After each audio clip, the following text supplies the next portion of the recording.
MyFantasySportsTalk.com. Last week on My Fantasy Podcast. It doesn't get my my whistle wet or whatever you want to say there. No.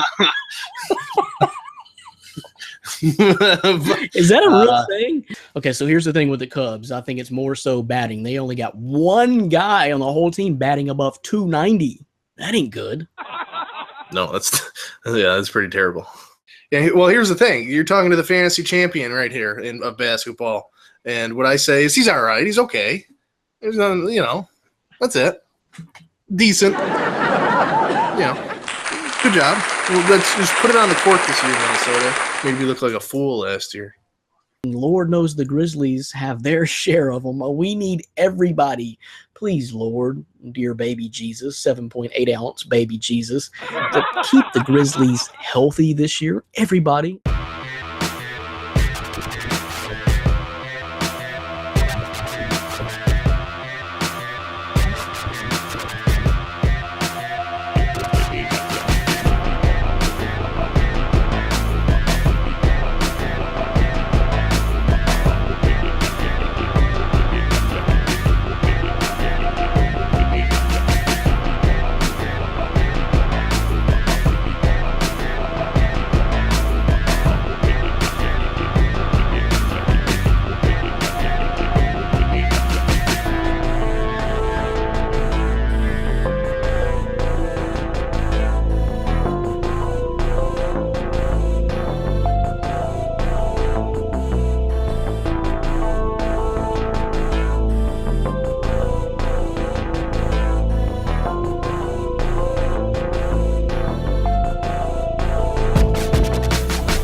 Hello again. What up, dogs, peeps, cats, all the fans out there of MyFantasySportsTalk.com and My Fantasy Podcast. It's that time again. And me and Dan got a special show for you today because right off the top, we're going to have a special guest on to talk about a pretty cool product that a lot of you may need, a lot of you fantasy sports players may need. So stay tuned in just a few minutes for that. But Orlando's going to join us on the show today. A lot of fantasy football talk, fantasy baseball talk, and, of course, our special guest on today's show. I am Brandon Reed. Dan Chalk is my co-host. Say hello, Dan. Hi, guys. Looking forward to see that voice was my excited voice for today's show, as you kind of just teased right there. We have a special guest, and I'm looking forward to not only speaking with him to kind of learn more about what exactly he's doing in the fantasy sports world. Yeah, we don't want to give away too much. We'll let you know about that. But we're going to have a special guest on today, Ryan Flaherty of Rotosurance, and you'll find out more. You probably a lot of you go ahead and Google it right now. You can find out. We don't want to spoil it, but we'll get into Ryan in just a second. And of course, Orlando will join us a little bit later on. We'll talk a lot of NFL fantasy football, get that fantasy prep for you, and we'll take a look at our MFST fantasy baseball standings, and of course talk fantasy baseball. Me and Dan are squaring off this week. I'm coming back. I made a furious comeback this afternoon, Dan. I don't know if you kept up or saw that, but you're going to lose. You're going down. Well, I'll just leave it at that little pity laugh because that's I'm going to be winning by the end of tonight. I'll be winning by 30 or 40 after tonight. Doesn't faze me. I just need my starting pitchers towards the weekend, pick it up, and it's nonstop. Sean Manaea, I think, will be out there, so I hope he's the one that takes you down. Maybe. I know Evan Gaddis had a pretty good night last night, but it was the first time he's played in 6 days. So I ain't scared. I ain't scared about that. No worries there. But that's the show today. A lot of fantasy. And, of course, Ryan Flaherty of Rotosurance will be here in just a second to tell us about a new product that a lot of you guys may need coming up soon. And a lot of you probably never thought about this, but it's a pretty good idea. So we'll talk to him about that. But thanks for listening. Thanks for watching. We're on YouTube Live, so check out the replays on YouTube, iTunes, SoundCloud. We're on all those. WBLZSports.com. Check those guys out. A lot of good podcasts. And before we move on, Dan, WBLZ is growing. Changed their website up recently, kind of a reformat, reboot, and new podcasts joining the website. It's jam-packed 24/7. Yeah, I've checked it out. It's definitely a sweet redesign that they did, and I mean, some of the shows that they've added are legit. I mean, they're up to my fantasy podcast standards, which is always good to see, you know. But I mean, they have a I apologize, I don't even know the name, but there's a guy who graduated NC State, played I think for the basketball team. He's getting Mark Gottfried and different, you know, high level guests on his show, and so definitely check out the WBLZ Sports website for more. You can look at the show schedules, but yeah, it's definitely growing, and it looks great. Big ballin'. Yeah, I did notice that. Somebody's pulling some heavyweight guest, and we're starting tonight. This is a heavyweight guest we got on here in just a few minutes. So, but that's about before we get into our special guest here in just a few minutes, and get in deeper into our show with the fantasy stuff. Just kind of a quick spin around the news cycle. Dan, did you see, I know you probably heard O.J. Simpson maybe getting parole tomorrow, live parole hearing going on tomorrow. O.J. Simpson, what do you think about that? I mean, that's pretty big here. Buffalo has kept up with him mainly because he had his best football success in the pros in Buffalo. So he's kind of renowned around here. So I'm sure a lot of Buffalonians will be keeping their eye on that. I ultimately think he will get released. I don't know if you watched a lot of the OJ documentaries, but you know, the one where the judge in this case sentenced him to like the exact sentence that equaled out somehow to, you know, his first, I guess his first big trouble when he supposedly killed his wife or did kill his wife. So I think he'll be paroled, but it'll be interesting to see. The juice is loose. The juice will be loose. But if you're O.J. Simpson, what do you even do at this point, though? Seriously. I mean, you can't go out and work a regular job, right? No, I mean, maybe some TV. I'm sure TV would like to get in on him for sure. Yeah. Well, also quick news, keep an eye on the OJ thing tomorrow, but also quick news is, I don't know if you saw this, Dan, because you probably don't keep up too much women's golf, but there was a young lady from Memphis, 15-year-old Rachel Heck, was in the U.S. Women's Open this weekend and finished like 33rd or something like that. But she was in 3 strokes of the lead, I think, on Saturday. So just something to keep an eye on. Don't know if you caught that or not, but pretty big deal around. You can leave your ladies golf off this show, Brandon. But so this is kind of what I'm thinking about this, though. Think about this, Dan. She's 15 years old, competed at that high of a level in the U.S. Women's Open. She may be the best athlete in Memphis. Seriously, of anything. All right, I'll take your word for it. Ladies golf, ladies and gentlemen. In Buffalo, if you guys had a 15-year-old that competed that high in the U.S. Women's Open, she'd probably be the best athlete in Buffalo, especially with your Bills. So, seriously. I'll take your word for it there. Go, lady golfer. It's big news, but anyway. So why don't we move on? I think we got our special guest here. Ryan Flaherty is with Rotosurance. How's it going, man? Hey, guys. How are you doing? Can you guys hear me? Can hear you perfectly. Great. Awesome. What's going on, guys? Thanks for having me on. Oh, man, no problem. It's a mutual thing here because you're going to benefit us and we're going to benefit you, I guess. Let's help you get the word of this out here. And then, of course, you'll be helping us save money when it comes to this fall and winter with your products. So Rotosurance, let's just tell everyone at home what exactly that is. We mentioned it a couple minutes ago. If they hadn't Googled it yet, tell people at home what Rotosurance is. Yeah, definitely. So Rotosurance, it's a season-long fantasy sports insurance. So basically, we offer small premium plans to cover your athletes on your fantasy team if they get injured or go down due to an unforeseen injury. So basically, the way it works is, say you draft Adrian Peterson in your first round and you're in a $100 league with all your buddies or coworkers, you can come to rotosurance.com and buy an insurance premium plan on Adrian Peterson for anywhere from $7 to $10. And then if he goes down for 8 or more games due to injury, we will pay your $100 entry fee back hassle-free.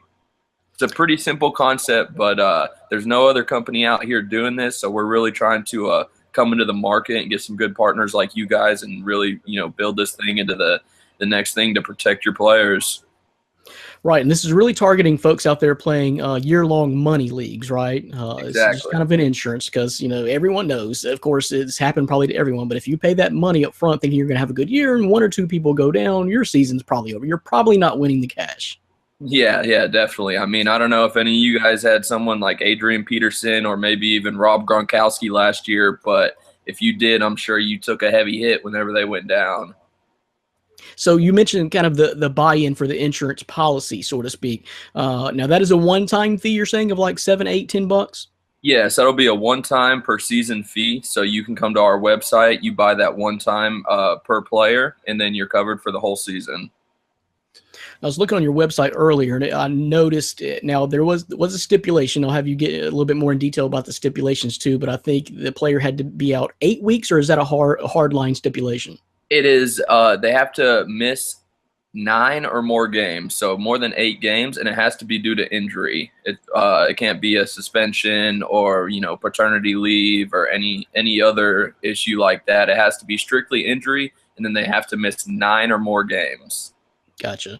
But still, great thing to have that insurance. Just that's why we purchase insurance, just in case something happens. We don't want to be out a lot of money. So, Oh yeah. I mean, there's people. I mean, I have phone insurance on my $500 phone, and I'm also in a $500 fantasy league. So if I can get insurance, if I pay $12 a month insurance on my phone, why can't I protect my team too? So that's kind of the methodology that we're building our brand around. no doubt, Ryan. And I'll be honest with you, that's dirt cheap too. That's dirt cheap because I mean, a lot of fantasy players probably also play daily fantasy when it comes to NFL, and I mean that's like a Sunday to me. What you're talking about there, if it's $5 to $10, that's one contest for me. So don't play one or two contests on Sunday that I normally pay or play, and then I'm covered for my long-term money league in the long run. Exactly. You hit it right on. Right on. So how about that, Dan? Fantasy football insurance. Where has this been all of our lives? Yeah, really. I mean, I've probably needed this multiple years. So, when Ryan and I got to talking, I instantly fell in love. He sent me the link to the site, and I mean, it was kind of like a dream come true. It was, props to Ryan and all the roto insurance people out there, because I wish I had this idea first, because I don't see how you cannot just pay that minimal type of fee, $5 to $10, and just have that security. That's honestly what it is. It's security for your whole season. If anything were to go bad, you're going to get your money back. Well, that's what I was saying. Insurance. That's what we all pay insurance for. Like Ryan just said with his cell phone. I was looking at my plan earlier. I'm paying $10, $11 a month for insurance on my cell phone. I need to call and see what even it covers. I don't know that it's even really doing me any good, but something like this fantasy, I know for sure it's going to be doing me good, because Ryan mentioned Gronkowski. There's so many guys. So Ryan, real quick, I wanted to ask you something and kind of tie this into have a political theme to it too. But are you going to deny coverage for pre-existing injuries? Like, is there going to be an RG3 rule in this? Nope, there's no RG3. And to tell you the truth, if Tony Romo was still playing, we probably wouldn't cover him. Yeah, there you go. You mentioned Gronk. That was another one. But yeah, you hit it right on there. How you feel about that, Dan? This could have served you so well. I mean, I'm an avid Tony Romo owner every single year he played. So yeah, it definitely would have come in handy more than once or twice. Yeah, definitely would. Yeah. So we're kind of doing a lot of things. We're actually launching the brand on August 1st. We're launching our full website. As of now, if you go to www.rotosurance.com, you'll see our landing page where you can actually sign up and subscribe to get a couple exclusive deals on your insurance for this upcoming season. And then on August 1st, our site will actually turn live, and we'll actually be able to you'll actually be able to buy insurance on your players up until week 2 of the regular season. Okay, you do have a cutoff. Okay, I got you. But let me ask you this, because this is something that I kind of thought of, Ryan, and other folks at home may be thinking about this. So what does happen in that instance that your player goes down in, say, week 10? The insurance policy won't do you any good at that point? Week 10, yeah, the insurance will not be able to cover that, because pretty much you'll only be out 6 games. And that's we just cannot kind of only cover people that are out longer than that. We've done a bunch of algorithms to get injury risk. So different players obviously are going to cost a little more. And then as well in those algorithms. We've kind of made it to where that they have to miss 9 or more games. And the thing about it is, I mean, your player could still miss 9 or more games, and you could still end up winning your league and getting your entry fee paid back. So it's not always. I mean, most of the time, if your top first round pick goes down, then you're probably pretty screwed. But there is instances where I'm sure we'll see that people get their insurance coverage, they get their entry fee back, and then they also can win their league and just pile it on. Well, see, that's a great point that you made then. So I'm thinking, what if you buy the insurance policy, my player gets hurt in week 1 and is out till week 10. So I'm covered there, but yet my player is still back and playing and can help me through the playoffs, yet my games have been missed, right? You don't necessarily have to be on the injured reserve list or injured list at the end of the season. You just have to miss that quota of games. Yes, exactly. And sometimes if your league is nice and they got a nice IR spot for you, you can just slide them right in there, fill someone else in, and try to manage your team and still come out winning. Right. I mean, that's a brilliant plan, man, because I think you're talking about the running the algorithms and all that. I think it's all math, and it probably makes sense. There's probably been a study saying that if a player misses that many games, and that's probably going to take a dent into your season. But anything less than that, you could probably survive. But like we were just saying, you could play the best of both worlds here. Buy the insurance. If your player goes down early, hopefully he comes back. He'll be back for you in the playoffs. Hopefully you've maintained throughout that whole time. But yet you still get your buy-in back. You're out of nothing. Exactly. Yeah, that's exactly pretty much the whole business model that we want for our players and our users. So, Dan, any other questions for Ryan, or just what do you think, man? No, I'm down. August 1st, sign me up, man. I'll probably be jumping on that. I'll have to do a draft first, but as soon as I do that, I definitely plan on doing this. And I'm sure, on My Fantasy Sports Talk, we'll be pitching it to some of our guys because it's kind of a no-brainer when you look at it. Yeah, no doubt, 100%. So one last question though, Ryan, how did you come up with the name RotoSurance? I know I think you have a partner of companies and websites there. I've noticed when I went to the RotoSurance website, but how did the name come about, RotoSurance? Yeah, well, I was thinking about it, and it was between Fansurance and RotoSurance. And RotoSurance, the website was still available and everything, and I kind of wanted to align with those top sites, those RotoWire, RotoWorld, Roto Grinder sites, because we're actually going to be running an advertising campaign on those sites next month. And I just kind of felt that our RotoSurance falls right in a line with those companies, and I feel like it can give us some credibility, and I think it rolls right off the tongue. It definitely does, especially when it starts paying out, man. I hope you don't have to pay out too much. And I hope nothing like a Katrina catastrophe. Yeah. Hoping Le'Veon, Zeke, and David Johnson can stay healthy this year. And Gronk, right? But and Gronk. Dan doesn't have to worry about Tony Romo this year, so that's one less. So I think your payouts just went down a little bit more just because of the fact that Tony Romo is not playing this year. Oh yeah, definitely. Now I just got to keep an eye out for that Adrian Peterson and Keenan Allen. Oh yeah. Keenan Allen, yep. So, man, that's something that's going to add a new twist to your fantasy football season, Ryan. You're going to be keeping up with injuries very significantly now, whether for leisure or for business. That's just another layer to the cake that you're going to be eating this football season. Oh yes, many prayers are going to be said. Well, thanks for coming on, and great product, man. Stay in touch. You want to come back on, when we get closer to football season, that'd be great too. And push it again, RotoSurance, Ryan Flaherty. Appreciate it, man. Thanks, guys. Thanks for having me on. Looking forward to get back on soon.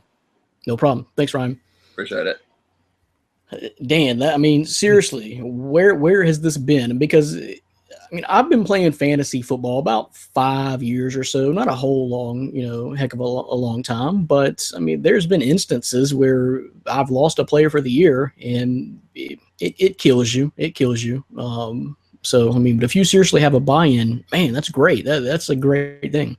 Yeah, I love the idea. I love the concept, and one of the main reasons why, as soon as he told me about it, I'm like, let's get you on the show. Let's get the word out, because I had never even heard of this before. So if I didn't, and I'm kind of that fantasy sports enthusiast like you, Brandon, I'm sure the everyday casual fan hasn't heard about it either. So it's definitely a big opportunity to kind of get that money back and kind of just a fall safe. Yeah, no doubt. Because I mean, I guess, and I don't remember asking him, or did he say anything about cap limits though, Dan? Did it like buy-in limits? I'm not sure if I don't think he mentioned it, but I'm sure when the site launches on August 1st, all of those little tidbits of information will probably be listed out in an agreement that you'll probably have to agree to. So I'm sure if something Ryan didn't touch on, you'll definitely be able to find it on the site when it launches August 1st, and that's rotosurance.com, just as it's spelled. And I was just thinking that because I know some guys that play in some pretty high buy-in leagues. I mean, that could be a lot paid out, but yep, great idea, great product. So check it out, rotosurance.com for your fantasy football insurance. Who would have thought? What a brilliant product. So what do you want to do next, Dan? You just want to talk some fantasy football and get into it. So we've already talked about how you can insure your players. So how about we talk about what players you may want to grab on your team that are worth insuring? A little fantasy football talk. Let's bring Orlando in too. We'll get him in here real quick. But looking through the site, I know Orlando had one out either Monday or yesterday. We'll talk about, Dan, with his I think it was risk versus reward players, right? Yeah, he brought out one today, pros and cons for the top 12 fantasy football players. That one came out today. I think he did risk versus reward of a select group of other players. So I mean, you're getting a lot of analysis. I've brought out a bunch of pieces looking at ADP. That's one thing that I kind of go into my draft prep.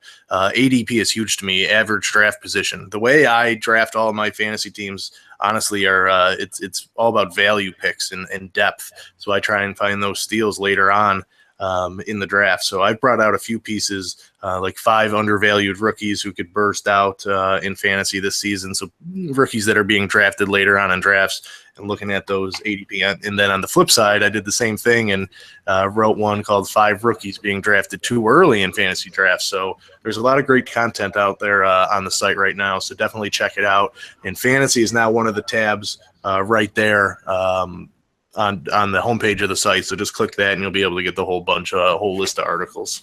Right. It's fantasy time.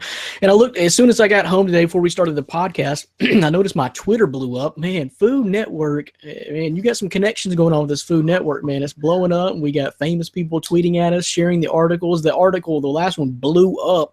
I know it was this morning, it was being shared around Facebook like, candy. So the Food Network star, man, blowing up on the site. Yeah, I mean, it's something that I've even dove into and started writing weekly articles, ranking the contestants on where I think they're going to wind up finishing.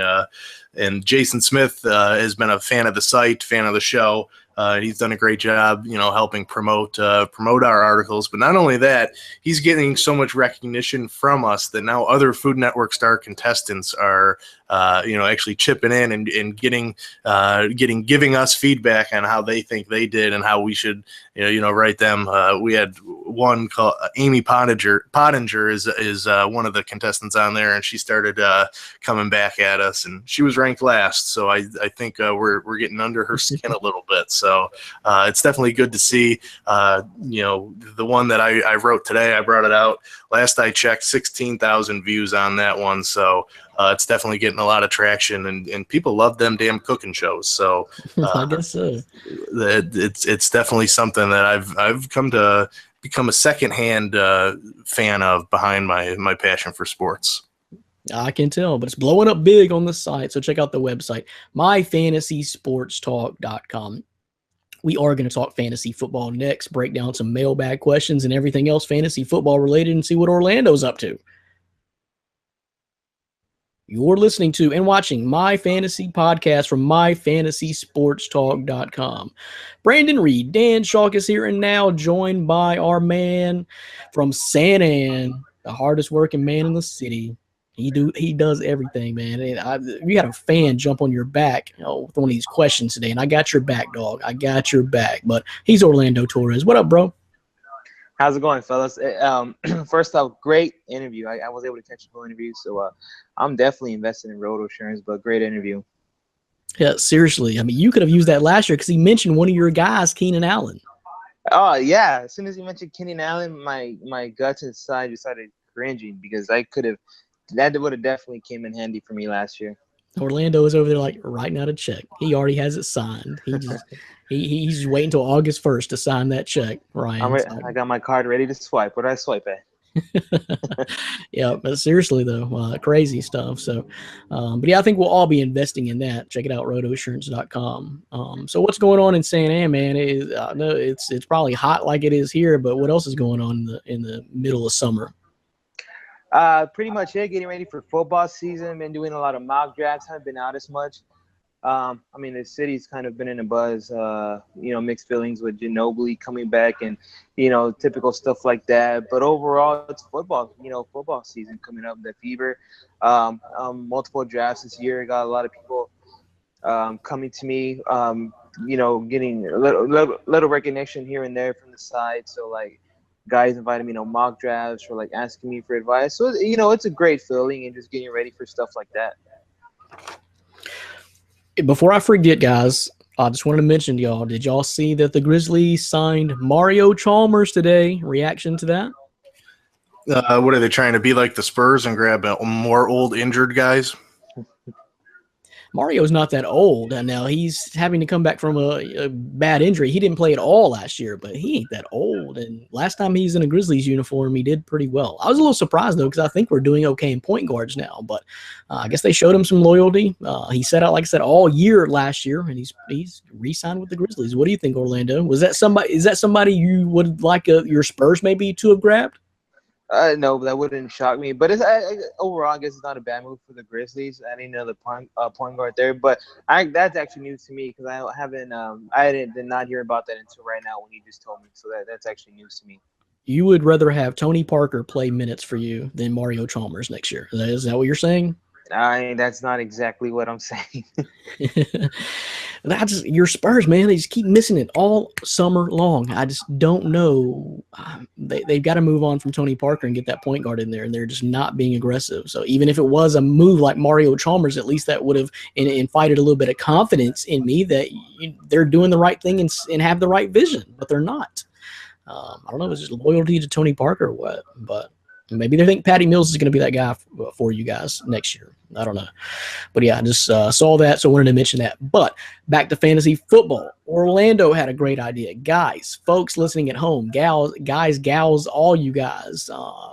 Orlando wants to get together and do a fantasy mock draft with all of us, the folks, the writers at MFST, the fans at home, whoever wants to be involved. Let's do a mock draft.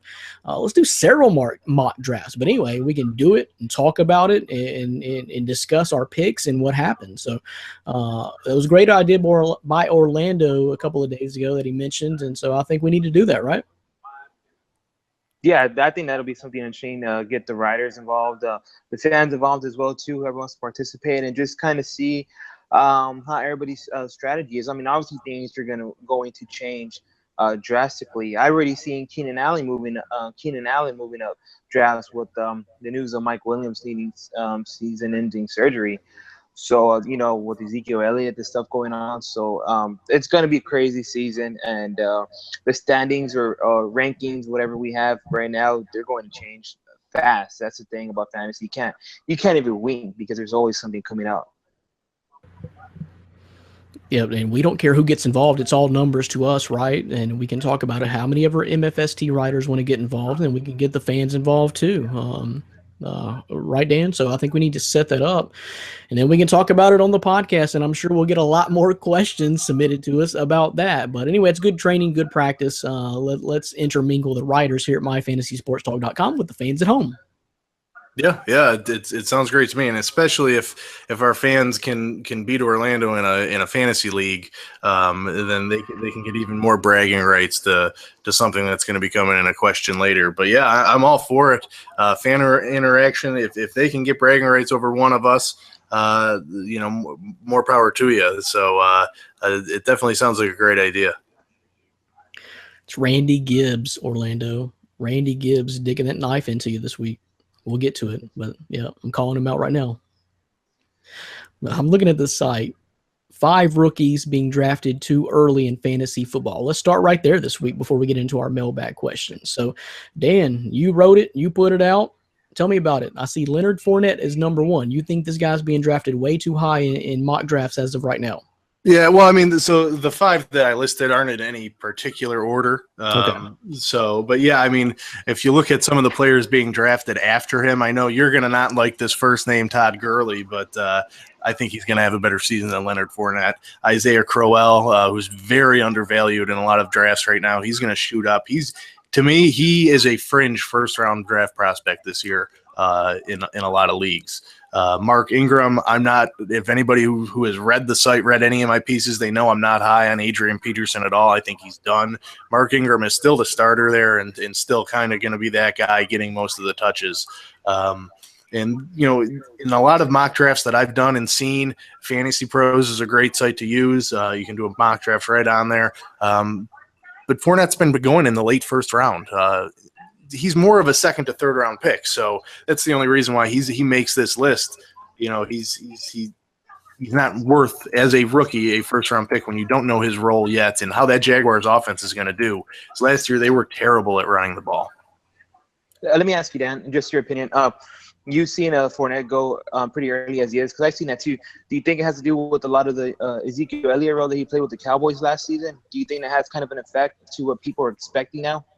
Oh, yeah, I'm sure it definitely plays a part. You see a rookie walk in and have as much success as Zeke did last year. Maybe you think that's going to happen with a guy who was also drafted 4th overall. But there's a lot of different, his situation in Jacksonville is a lot different than Dallas. I mean, Dallas has the best offensive line in football. The Jaguars' offensive line last year was a mess. They've done some improvements to it, but it's nothing special. So I don't see how he's going to be able to repeat a Zeke-like performance. Yeah, he doesn't quite have the same offensive line. And speaking of Zeke, we will get into him. I promise you.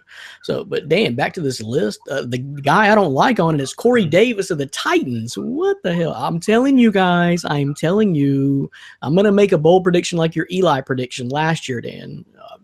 Corey Davis will be the most productive fantasy player and the best number 1 top receiver on the Titans by season's end, guaranteed. Promise you. Not Rashard Matthews. Okay. That's a good new breed, bold statement there. I'm going to disagree with it.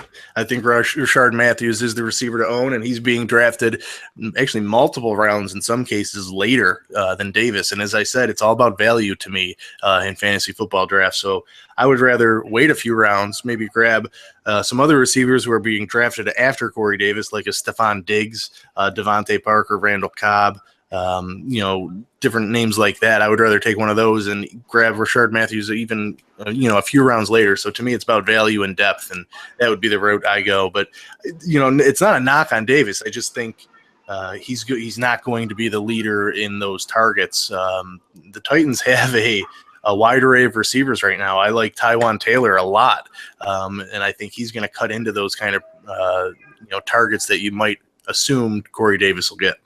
Well, some of those guys you have listed being drafted after him, I think some of them you can make a case as of why I would take a chance on a guy like Corey Davis.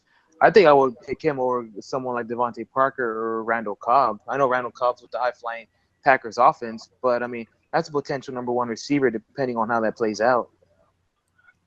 Davis is a potential number 1? I mean, go ahead. I'm sorry.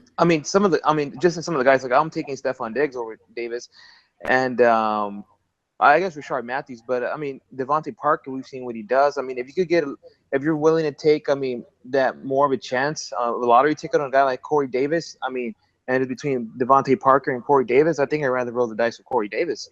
Same thing with Randall Cobb. Well, that's what I was going to back up and talk and point out to you, Dan. When has Rashard Matthews ever been the guy to own in fantasy? Never in his Last career. year. Last year he was. In PPR leagues, he dominated. And He averaged 8 to 10 receptions every week down the stretch. He was the man to go to. And I don't know about that. But You watch their games. How do you not know that? when was he drafted? Okay, when was he drafted? Oh, he was a great waiver wire gem last year. Yeah, He was one of the best. So you think his production is going to go up by adding a stud lottery pick to the team? Yeah, I definitely think Corey Davis being there. So Corey Davis being there will draw even more attention away from Matthews. Teams, I'm sure, will game plan to Davis and his size, and exact that's going to opposite. create. Exact Nobody's opposite. game planning for Rashard Matthews. Huh? No defense is game planning. You said he's catching 10 balls a game. They're going to game plan to whoever's getting the production and the catches. And that's going to leave, you're right, okay, as far as dink and dunk production, catches, maybe not. But he's going to be playing like a Deshaun Jackson role. He may get 4 catches for 180 yards. That's going to be his role. Corey Davis will? Yes. He's not that type of receiver. He's more of a possession guy. I don't see him being a Deshaun Jackson stretching the field. He's more of that possession, 15 yards, ins, outs. He's not going to be a deep ball threat in that offense. Yes, he will. He's got leaping ability and speed. He will be. So we're getting sidetracked here. I'm telling you, I'm not even talking about your list here. I'm just telling you that Corey Davis is going to be the receiver to own outside Delaney Walker on the Titans this coming year. He's going to have to become a different receiver than what he was at Western Michigan then, because he wasn't that type. He wasn't that type. He didn't show it. You just don't know. So who do you think is going to be the stud rookie wide receiver coming out this year, Dan? There's always one. There's always a couple. Who's it going to be this year? Yeah, Ryan Switzer with the Cowboys. He's going to be the best. Just kidding. We were going at it, and I could see New Breed was getting tense, so I had to lighten the mood a little bit with that one. So I went back to the Cowboys. Oh my God! No, who do you think is going to be? Might be one of the best. He will be. He was the number 1 wide receiver picked in the draft. Orlando rookie wide receivers. Who do you have your eye on? Who do you think is going to be the most production, the biggest wow factor? There's always one. There's always a stud rookie wide receiver. I think John Ross and Zay Jones are going to be interesting because both of those guys are backing up guys who they're starters who have pretty injury prone. You look at Sammy Watkins with the Buffalo Bills, he has trouble staying on the field. You got Zay Jones. He could be pretty interesting, and John Ross too. I love AJ Green, but you saw him last year miss 8 or 9 games, whatever it was. John Ross could be an interesting player this year. And I was high on Mike Williams, but now that he's more likely he won't see the field this year, there's going to be a discussion for next season. And obviously, Corey Davis is. But the list of the rookie wide receivers is going to be pretty interesting.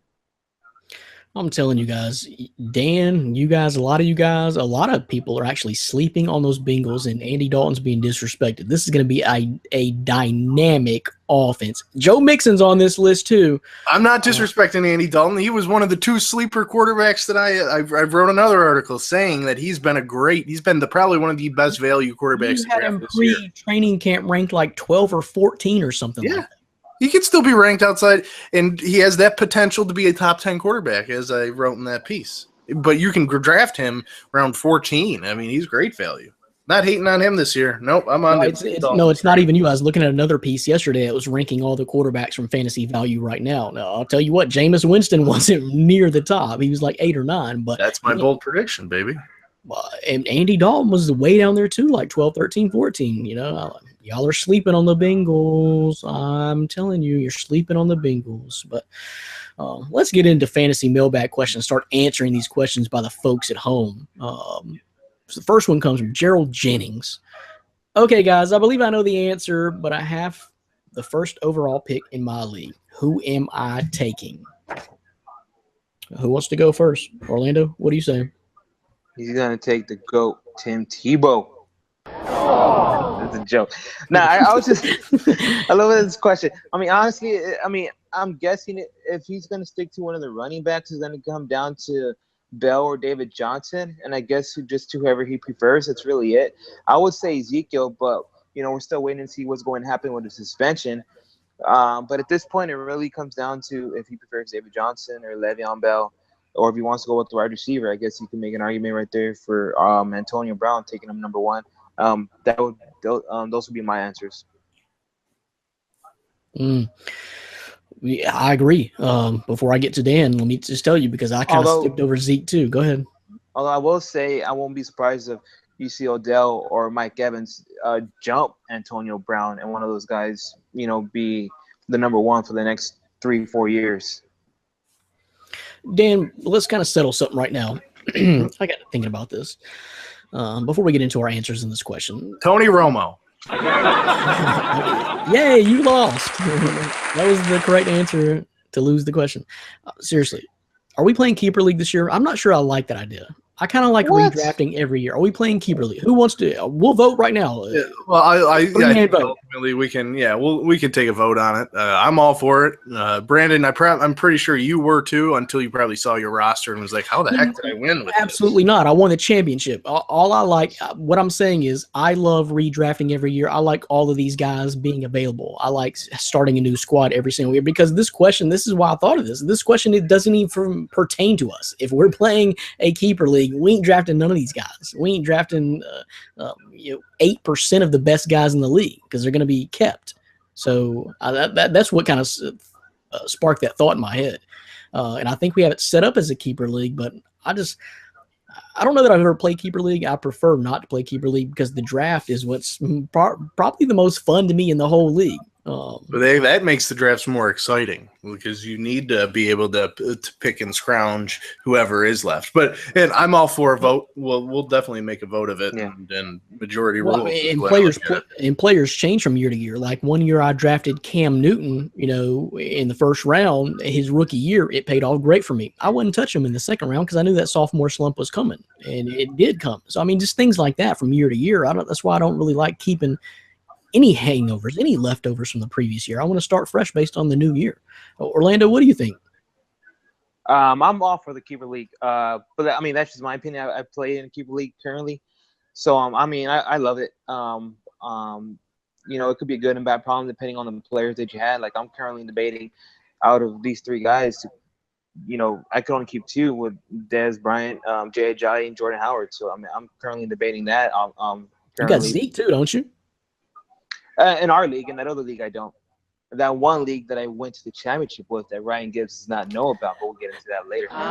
But the current league that we are right now, yes, I even have Keenan Allen there, but I don't think I'll bring him back as a keeper. But it's interesting, and it makes you kind of pay attention more to, whatever news is going on. Like Zeke, if you say, some drastic reason the commissioner decides to come down and drop the hammer on him and serve him with like a 6-10 game suspension, then you really wonder, like, should I keep Zeke? Because between those 6 weeks, that could make or break your season. So then I might go a different route. So it does make things a little bit interesting, and kind of changes your thought process. But I'm all for a vote as well. Again, I'm more lenient towards the Keeper League, but whatever the majority is, I'm going to go ahead and roll with. Okay, so sorry to sidetrack there. While I was thinking about it, because honestly, this won't pertain to any of us if we do decide to do the Keeper League. But anyway, I'm with Orlando. I'm saying it's probably got to be David Johnson. I guess that's the smart play. I mean, he led the league in all-purpose yards last year. And my number 2 would be Le'Veon Bell, because he crept up in the top 4 or 5, had an outstanding year, and missed like a quarter of the season. So he's always going to be there. I think he's going to be smart play. What we don't know, and I won't talk too much about it because we get another question talking about Ezekiel Elliott. I think Le'Veon Bell, to me, has probably leapfrogged Ezekiel Elliott. The reason I like Ezekiel is because I know the Cowboys are going to run, and he's going to run behind a great offensive line. That's why I love him, but I might have Le'Veon Bell leapfrogging him right now as we speak. But on a side note about that, on the Steelers offense, watch for Antonio Brown to take a little bit of a dip this year. Just my opinion. He's getting older. Big Ben is getting older. They can't keep this magnificent connection going on for too much longer. This huge, and he's not going to be returning kicks too much longer. I don't know if he is this year, but that production is going to be dropping a little bit. He's not going to be the same Antonio Brown if you're talking about drafting him in the top 5 or 6. So I think Le'Veon Bell is going to get a lot more of a carry. D'Angelo's not there. I think Le'Veon Bell is going to get quite a bit of work. But so I guess David Johnson 1A, Le'Veon Bell 1B is what I'm saying at this point. Dan, what up? To me, there's only one guy, and that's David Johnson. He's hands down the number one back. I have Bell. I don't even have Bell second, but he's way below that, below Johnson himself. I mean, he gets it in all the angles, and he's guaranteed touches. The thing that scares me, and one thing that Orlando kind of touched on in one of his pieces, he was a little bit worried about Palmer going down and Johnson stacking the boxes. I mean, that happened last year, and Johnson was still able to kind of to pound through and get those fantasy points. It scares me with Bell if Roethlisberger goes down. And I think Orlando may have touched on that as well. If Roethlisberger goes down, Bell's production has seen to slip as well with Antonio Brown. So the likelihood of Bell or Roethlisberger getting hurt in one season is pretty high. So that, to me, is going to hurt that. And then obviously you have the whole suspension issues that you never know. He could pass or fail a drug test in week 5 and be gone, week 10 and beyond. So that always scares me. He's done with that. Yeah, well, you never know. LeGarrette Blount isn't far away in Philly, so they like to ride cars together, I heard. So you never know with Bell. But David Johnson, he's going to get the touches. He's going to kill defenses in rushing and receiving. He's basically going to be the focal point of that offense for that Cardinals offense, and I expect him to easily become the number one fantasy player this year, like he was last year. You know what would have been a great question for Ryan? Like, if you're taking Bell and he gets suspended, like, hey, my player can't put down the green, do I still get covered for that? Injury only. Yeah, he did say suspensions are null and void. It has to be games lost due to injury.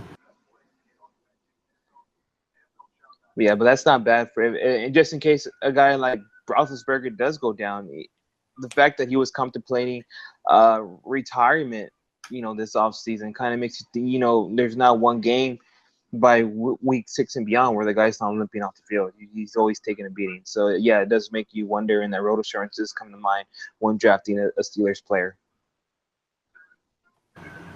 Yep, no doubt. So I guess we're all saying, Gerald, David Johnson. I guess that's the answer you knew.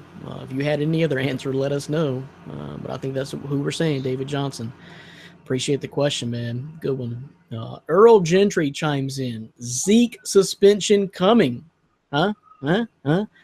How much does that hurt his potential fantasy value, or the potential of the suspension hurting his fantasy value? So you guys, I'm deferring here. I think you already know my answer. I've moved him even out of the top 3. I want to know, Dan just said, we'll go to you first, Dan, because you said that Le'Veon's not even your number 2 back. I'd like to know if it's not Le'Veon, you're still leapfrogging Ezekiel into number 2, or who else is number 2? Yeah, I still have Zeke too. First off, I don't think he's going to get suspended. Obviously this most recent incident seems, from all the facts that I've seen, seem warranted. They're not even pressing charges. The PD has suspended their case against him. Witnesses and complainants aren't talking or doing anything. So I don't think anything's really going to come of that. And I mean, we've heard so long about this domestic violence thing. I've honestly gotten tired of it. It's a serious matter, of course. But I mean, you've seen so many different types of reports. I personally don't know what to believe, but I think if they haven't found anything yet, anything worthwhile, then Goodell can't keep going on these goose chases to try and suspend NFL players. I mean, he just can't do it. So I don't think he's going to. I think he's a smarter man than that, but I guess you can't put it past him. But I don't see him suspended. And even if he is, a 2-game suspension to me, it really doesn't mean much when it's in the beginning of the season, if that's when it is. You want Zeke for the stretch run, so look at it that way. I will rely more on Zeke in that Cowboys offensive line in week 15 and 16 than I will Pittsburgh's. Ooh, I don't know. Dan just may have sold me, Orlando. You gonna flip flop on this one, or how does all this stuff though? But Dan, something Dan didn't mention was the speeding. I mean, I don't like the fact this dude is going 100 miles per hour on a toll road in Dallas. I don't like that. If he gets suspended for speeding, Goodell, I'll personally go to his house and punch him. Dan, I'm talking about him wrecking and crashing and possibly dying. I'm talking about the immaturity level here. To do something like that. No, I'm with you. He has his issues that he needs to correct. If Jerry Jones is coming out and talking about it, it's reached its potential of becoming an issue. But I just don't see anything so far that he's done justifying being suspended. And I'm kind of with you right now, and I'm seeing the domestic thing too. We've been talking about this for almost 2 years, it seems like. But I'm seeing a pattern here of immaturity, like I was talking about. When the speeding thing that's kind of the bigger thing to me right now. Not to neglect potential domestic violence, just that I'm not quite buying that story. But the kid just it seems to show a high level of immaturity, and I can't count on a kid like that. So it worries me a little bit. Orlando, so what is your outlook for Zeke this year? Yeah, it's the same thing. I don't know if he gets suspended. If it's something minimum, like a 2-game, you're still taking him within that top 3, 2 or 3, or even number 1, whatever your preference is. I will just, if it's something a little over 2, say a 4-game suspension, which I doubt, but that's what Le'Veon Bell had last season, and he kind of dipped down all the way to the ending of the first round. I mean, so you could see a scenario like that. Maybe you don't. It just depends on what just like what Dan said, you're looking at it for this, the end stretch of the season. But if he's going to miss 4 games or something like that, I guess maybe you might move him down a little bit, but not drastically. I agree, not drastically, and that's what I'm saying. If I'm picking number 3 in the draft, I'm probably picking Ezekiel Elliott over all the other running backs and all the other wide receivers. That's still how much confidence I have in just really the Cowboys team in the offensive line, and this young kid is going to run. Just the amount of incidents, the accumulation of incidents that this kid keeps getting into would shy me off a number 1 consideration, or even number 2 consideration. Honestly, I think Le'Veon Bell is going to have a great year and finally get to play 16 games if he stays healthy. But if not, Ryan Flaherty and Roto Insurance is there for you. So you're covered either way. But thanks for the question, Earl. We're going to have to keep our eye on that because I know these 2 Cowboys guys will. So we'll see what happens to Zeke. The last NFL mailbag question comes from Mr. Randy Gibbs, and he's taking shots at you, Orlando. Let me read the question. Hey, DB and O, first-time questioner, long-time listener on iTunes. Thanks, man. Appreciate that. First question I have for Orlando is, do you ever win at anything fantasy-related? Seriously. I laugh all the time when Brandon and Dan tout their accomplishments, and you're just over there like, hey, fantastic, right? Okay, real question is, would he rather take this season Dak or Dan's Eli Manning? Keep up the great work, guys. You too, Orlando. Hang in there, bud. Randy Gibbs. So he's taking shots at you, Orlando, saying you don't ever win crap, but you got a response for Randy because I know he only knows a part of the story. But then he really seriously wants to know between Dak and Eli Manning as far as quarterback this year. So Orlando, your show dog. I mean, yeah, I've won at something. Brandon and I believe Dan have seen actual evidence that I participated at least in one championship game last season. But no, I have one. But to Randy's gifts, I can't hate as much because I know this is where he knows me from this platform on My Fantasy Sports Talk.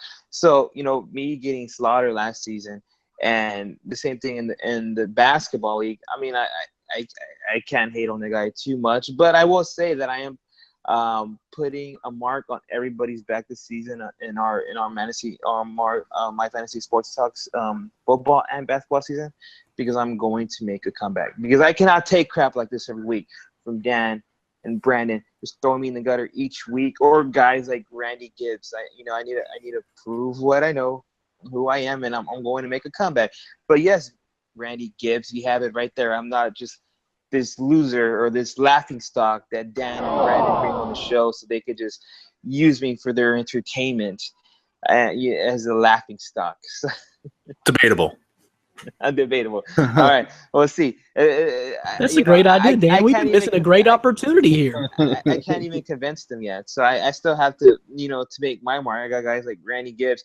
After reading this question, I want to go look for this guy, Randy Gibbs. Is he on Facebook or Twitter? I'm going to go see who this guy is. I doubt his fantasy history is going to be listed. So, yeah, it's a one-way shot here. Yeah, I agree with that, man. But anyway, so wait, respond to the question. I know you got that out of your system to respond to Randy. As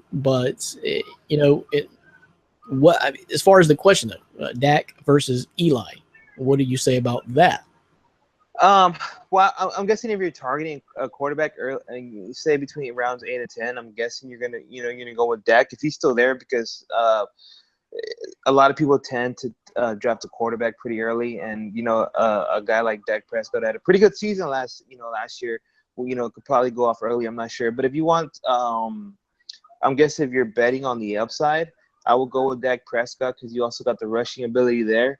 But if you're kind of waiting back 10, 12 round, you're not going to get Dak Prescott. So you're going to roll Eli Manning if that's your other choice. But you really know what you're going to get with Eli. He's getting a little bit older. I've heard people say he has a noodle arm. But he's got 2 pretty good wide receivers, 3.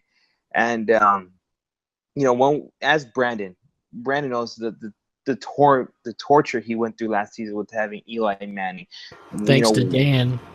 1 week you're going to get 200 yards, possibly no touchdowns. The next week you're going to get 450 yards and 3 touchdowns. It's going to be a coin flip with Eli Manning. So if you want to say the headache, I would say you right that upside with Dak Prescott. Yep. So I'll go real quick, but just kind of to back up off of the Orlando bashing. Seriously though, Orlando came into the myfantasysportstalk.com network with the name Last Place Lando. So he kind of asked for it, and you kind of have to earn that reputation to even call yourself that. So there's some history of losing there. I'm with you, Randy Gibbs, but Orlando says he's making a comeback, and that's good for at least 6th, 7th place in our league this year. So it may be true.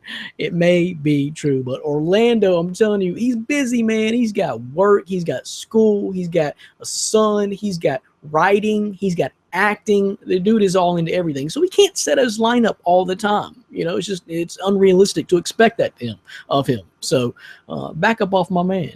But we'll see what happens. I love having Orlando in my fantasy league. We'll say that. But as far as Dak or Eli, man, you put me in a tough situation here because I really don't like Dak as a fantasy player per se.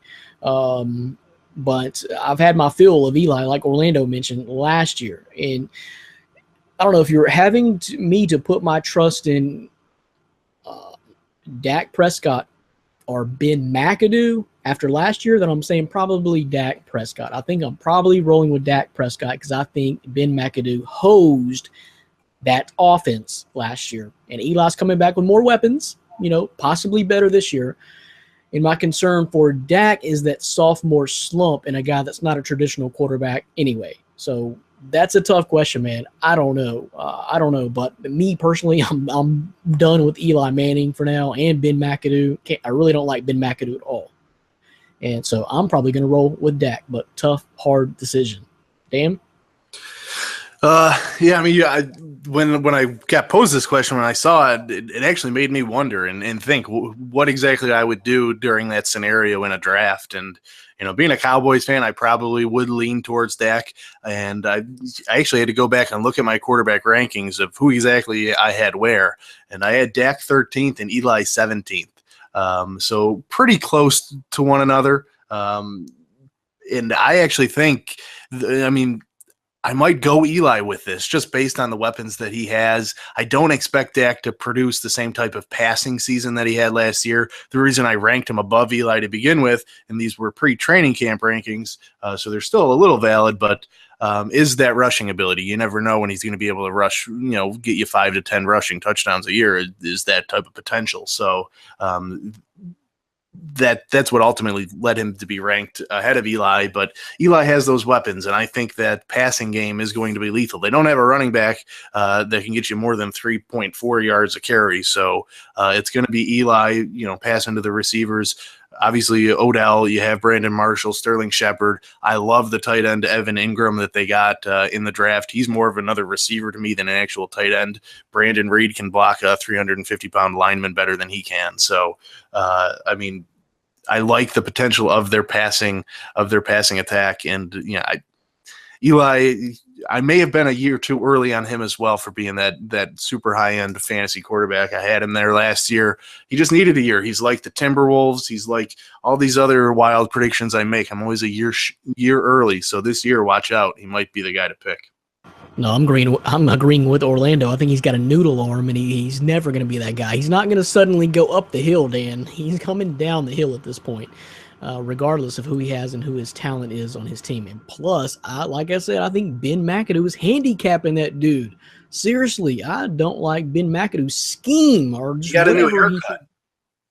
He got a new haircut. So that brings in new changes, a new style. He's no longer that 1992 grandpa kind of figure. Maybe should be a dad, but he's got the grandpa jeans on, so what exactly is he doing?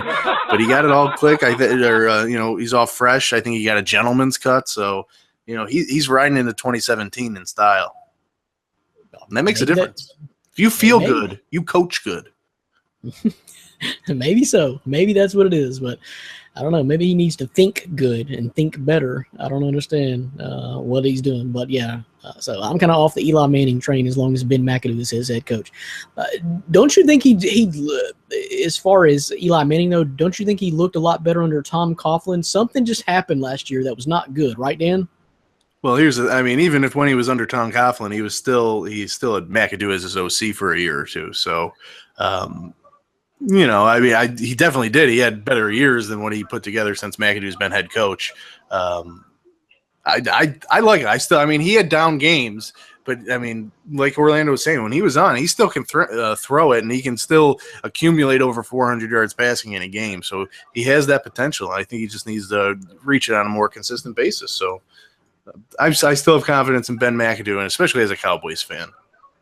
I think that running game also hurts Eli. You got a running game, it kind of kills you. Just be back there taking a beating or throwing the ball. Look at him when he had, Bradshaw, Tiki Barber, even back in the day, Brandon Jacobs, those type of runners. When they could run the ball, Eli was more successful. Play action is a big part of that. Yeah, no, that is very true. Even Rashad Jennings, Rashad Jennings is injury prone, but when he was up there, he also helped a lot compared to what Eli has now. Yep. He needs Ron Dane back again, and then maybe things will start turning around. Ron Dane ain't walking through those doors, folks. So anyway, that's football talk. Appreciate all the questions from Gerald Jennings, Earl Gentry, and Randy Gibbs. And that's our fantasy football talk for this week. When we come back next, we're going to talk about some fantasy. We're going to talk MFST. Let's do this, Dan. Let's talk MFST Fantasy Baseball League next. Let's move on to that. What do you say? You are listening to and watching My Fantasy Podcast from MyFantasySportsTalk.com. Brandon Reed, Dan Shaw, Orlando Torres is here. It's time to talk fantasy baseball. We had Ryan Flaherty on the show a little bit earlier. If you missed that, sorry you missed that. Rewind, check out the interview. What this dude does is provide insurance for your fantasy team. Now, we didn't ask Ryan about this either, Dan, but I'm really curious to know, is this going to extend through basketball season and baseball season as well? I think right now it's just football, but I'm sure if they have a successful run in football, you can definitely extend it into basically all sports. Injuries happen everywhere, so maybe you can even do it in ultimate frisbee, different things like that, because injuries are bound to happen. Yeah, ultimate frisbee. What I was going to ask you, though, Dan, is you've been playing fantasy baseball a long time, I assume. Is this something that would really be helpful to you? Of course, the games would have to be higher than 8 or 9 in baseball, but is this something that would have been helpful to you in the past in baseball? Yeah, I mean, right now I'm crushed right now in a lot of my leagues. I have Carlos Correa, Trey Turner, Dallas Keuchel, multiple names on the list of DL injuries, and with a couple of those guys like Correa and Turner, they're missing 8 weeks, so it's huge. So I would definitely do that. Would be all for baseball. I guess I haven't got into it enough. And I'm also looking at the score, and you've crept into a 25-point lead on me, but that means nothing. That means nothing. I'm telling you, you're not going to take it, Dan. You're not going to take it this week. Giancarlo Stanton is bombing, man. He's got 26 points in 3 games so far, so you better watch out.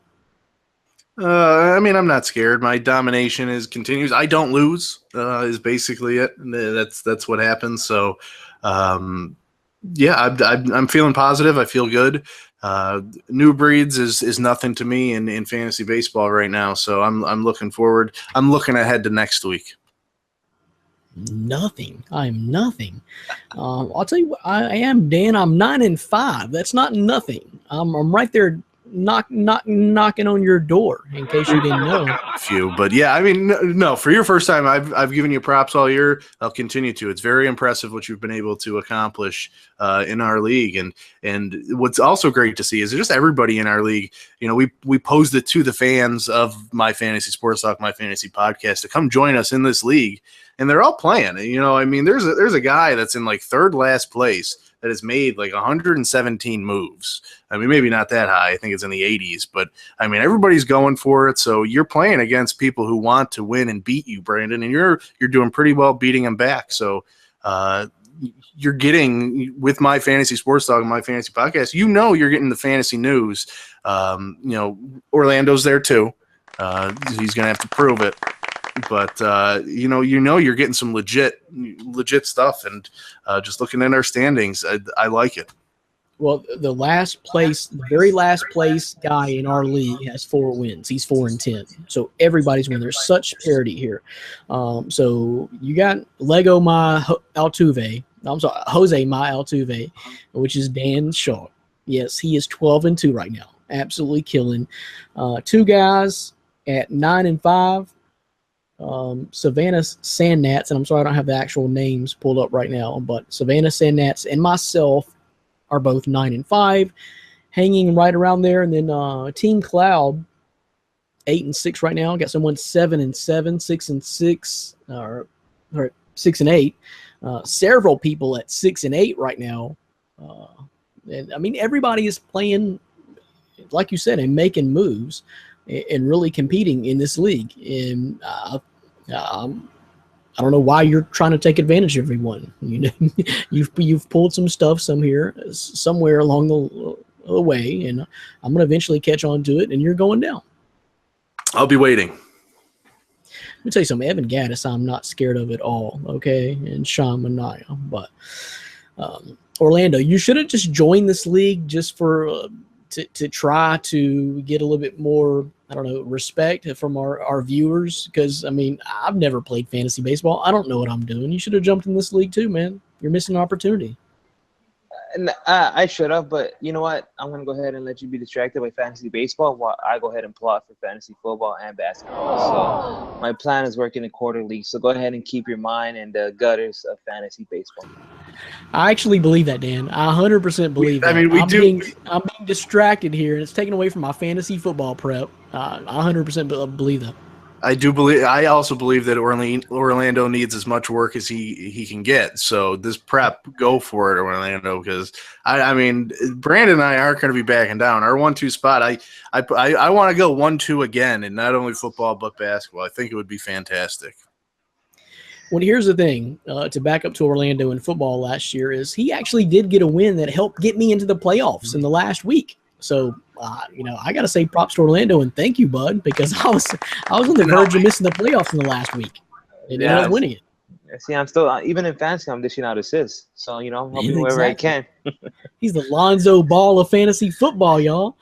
And then Ryan Thomas Take, he was up here in the standings all year long, and I forgot if he got bounced in the first round or what. Did I end up beating Ryan? Did I? You beat him in the first round. It's so sweet. It was so sweet too, and so you never know. You never ever know. But anyway, that's our myfantasysportstalk.com fantasy league, and like I said, so me and Dan are basically 1-2. I'm technically third right now, but he is beating me right now. It was 175 to 150, 176, 152. So we'll inform you more about that next week and see who won that matchup, because that's a battle of like number 1, number 2 in the country right there going at it. Dan is very cocky, thinks he has me, but I'm telling you, I'm going to pull this out and send him packing. But we got questions to get to. The first one comes from Jim Sapinski. And first off, Dan, you're not Sapinski material. I'll let you know that. Do you get it? No, that one went over my head. You don't get that, Mr. Seinfeld? You're not Penske material? Penske. Yeah. This is Jim Sapinski. You're not Sapinski material. That was good. That wasn't quick enough. No, I'm obviously not Penske material. I know, because you got Dallas Keuchel too. So you're not Sapinski material. Anyway, what is Dallas Keuchel's outlook for the rest of the season? When exactly will he be coming back? And what I saw, I'm going to turn it over to Dan for in-depth, but what I saw, he's going to be back soon. I'm not really concerned about this because this is more of a pinched nerve in the neck. It's not an arm issue, so it's not anything real serious. And I think he's going to be back real soon from everything I'm hearing, and I just hope he doesn't come back this week while you're playing me. Mr. Astro, Mr. Dallas Keuchel, Mr. Jose Ma Altuve, Mr. Number 1 in our fantasy baseball league. What up? Yeah, I definitely think he's coming back soon. Every indication that I've heard is July 25th. So Brandon, you are lucky. He will be missing our matchup. But his outlook is bright. I mean, like Brandon said, it was only a pinched nerve. The Astros have been taking it easy on him. They don't want to rush him back. He's their ace. Look, he's 9-0 on the season with a 1.67 ERA. If Clayton Kershaw wasn't going nuts right now and Dallas Keuchel was healthy, we'd be talking about him being possibly the best pitcher in baseball. So there's only been one game this season that he's allowed more than 2 runs. So I'm not too worried about him coming back. I think you'll be able to plug him into your lineup, count on him to be that ace, that number 1 pitcher that's going to go out there every single time that he pitches and be able to give you solid points. So I have no worries about him. I think you're going to be fine. He's coming back soon, so just keep an eye on him. But within the next week, I think he'll be back. He threw a bullpen session today, had a minor league rehab assignment last week, so he's good to go. Yeah, what was his record even before injury? Was he like 9-0 or something? 9-0. Yep, 9-0 and a 1.67 ERA. It's insane. It's nuts how great he's been this year. And he went to a school right around the corner from me, Dan. He's an Arkansas Razorback alum. Yeah, I knew he went to Arkansas, and he loves it. I follow him on Twitter, and he tweets out Arkansas love all the time to the school. So can I just kind of get off track for a second? If you just think about some of the studs that the University of Arkansas baseball team has produced in the last several years, you got Keuchel and then Andrew Benintendi most recently. That's a couple of big-time studs right there from the University of Arkansas. Yeah. I mean, I know they didn't go together maybe at the same time, but you'd think with that caliber of recruiting that they're bringing in that they'd be able to make the World Series. I don't think they've been in the College World Series recently. I don't follow it avidly, but I don't think I saw them this past season. They have a playoff streak going on, or at least making postseason play. I don't recall the last time they actually were in the College World Series. And it's obviously not the easiest thing to do with a lot of those SEC schools kind of dominating like your Floridas and LSU's, but definitely props to Arkansas for being able to do that. It's kind of that school you can look to that turns out MLB talent. Yeah, and props to their coach Dave Van Horn. I mean, he's kind of been the catalyst behind this whole thing. And you mentioned the SEC baseball.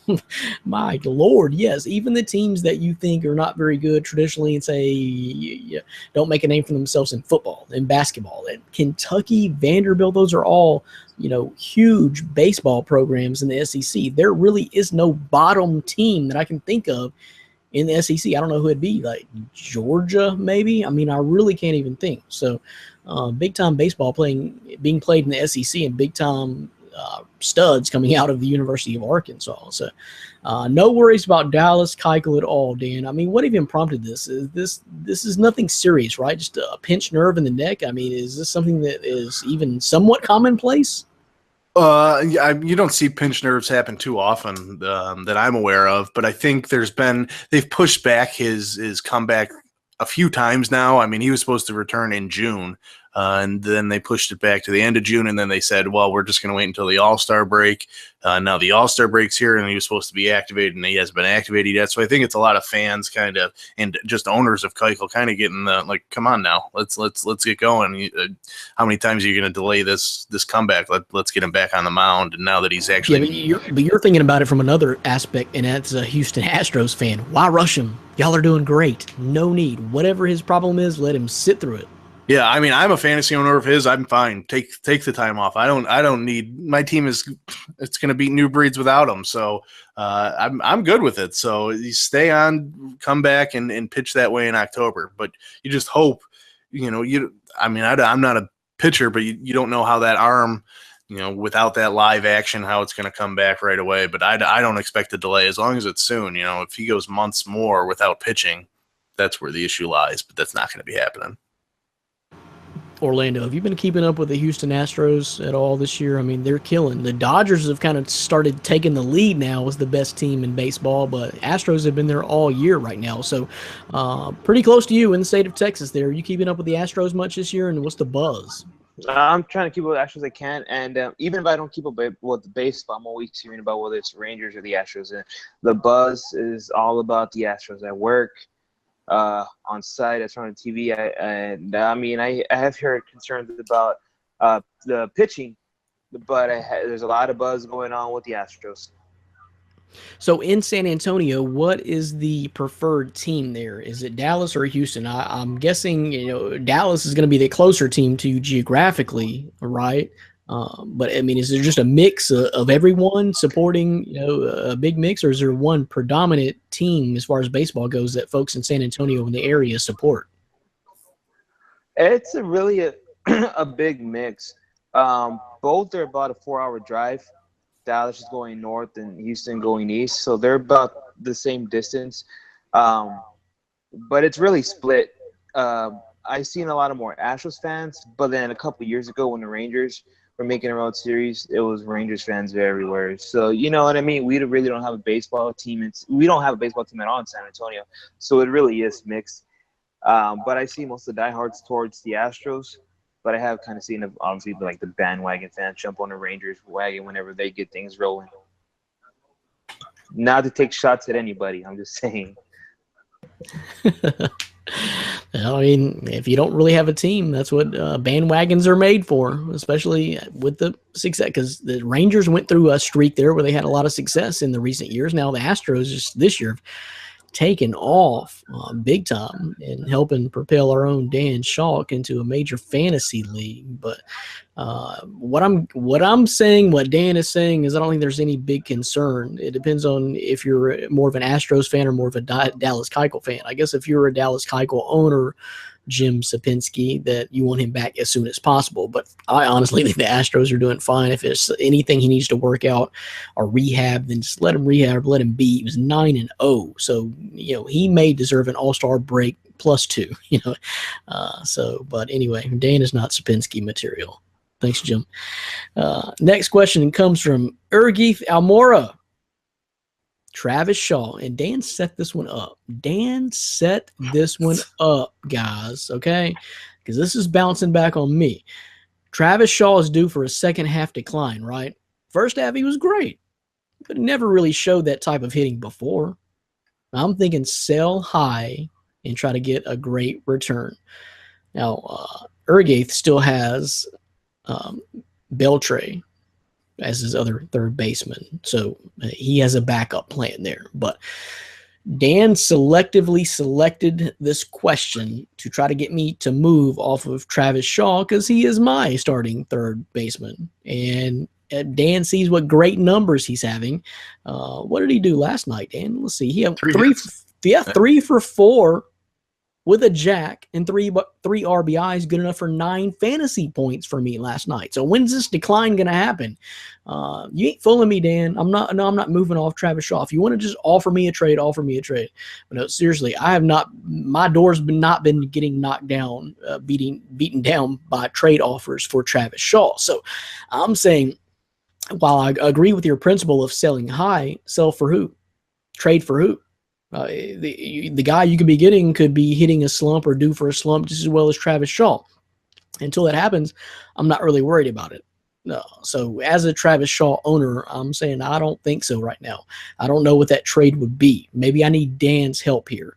Who do you have on your team you're going to propose a trade for me for Travis Shaw, Dan? Listen, when this question was asked, I didn't even know he was on your team, but I will say I don't think a decline's coming this year. I mean, Shaw hasn't proven to really do much in his previous 2 years with the Red Sox. I mean, I think his career high is 16 home runs. He's already elapsed that. He had a 242 batting average this year. It's 299 right now. So I mean, he's definitely raking. And you look at a second half decline. Well, looking at July 1st to now, he's increased his batting average from 291 to 299. So he's only improving as we're watching him play. So I don't expect this year, if it was, say it was a keeper league or something like that, yeah, I don't think next year he's going to produce the same as he is this year. Might be an anomaly, but I think it's probably going to last for at least most of the season. There's just looking at the numbers, I mean, there's nothing saying that it is coming. So if you want to sell high, I like your option with Beltre as your backup third baseman if you have a weakness somewhere. But don't just sell him just to sell him because you have Beltre. You want to get something in return, so make sure you do. So what would that be? I guess is my big question, Dan. As a Travis Shaw owner, what am I likely to receive for a Travis Shaw-like player? Is he one of those sexy players that I could get something significantly back in return for him right now? No, I don't. I mean, I think it's going to be a little difficult, especially if you're playing with a group of, veteran-laden fantasy baseball players. They kind of know it is Travis Shaw, so the decline is possible. But I'm not going to give you, a solid outfielder. Let's just name like a JD Martinez who just got traded to the Diamondbacks. He's raking as well right now, playing outfield. So if you need an outfield, you can try and do that. But I don't see anybody getting a big name player for Travis Shaw. And that's kind of so what you're saying, what I'm hearing you saying is, yes, you like Travis Shaw. You'd love to have him on your team, but you're not going to give up anything for him at this point. Right. I think especially if you're tempted to sell high, I mean, maybe you can sell low, get maybe a couple mid-round guys to get some depth on your team. Maybe you can look at it that way, but I don't think it's worth it. I mean, I agree. That's what I'm saying. So I don't see the decline. If he just has, takes a slight dip for the rest of the season, I'm fine with that. I didn't really expect much out of Travis Shaw anyway. I mean, I think I'd draft him. I don't have the number in front of me. So it was like pick 300. It's like pick 275. It was way up there.